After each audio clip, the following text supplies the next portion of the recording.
بسم الله والصلاة والسلام على رسول الله. كان الشاعر ينظم قصيدته الطويلة في مدح قومه ومعشره كبطاقة تعريف تبين مكامن الفضل والمجد والعلم وغيره.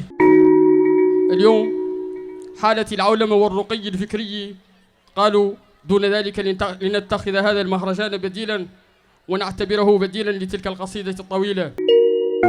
هذا المهرجان هو قصيدة مقطع الأحجار بكل مجتمعاته وبلدياته وقراه ومراعيه. مقطع الأحجار بلاد ميدان الأحجار للثقافة الاقتصادية والتنمية، ذا مهرجان الثقافة والتنمية، الثقافة والتنمية.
هذا المهرجان هو قصيدة مقطع الأحجار بكل مجتمعاته وبلدياته وقراه ومراعيه، بأبطاله الخالدين بعلمائه وسياسيه وشعرائه وحرفييه ومكافحيه وفنانيه.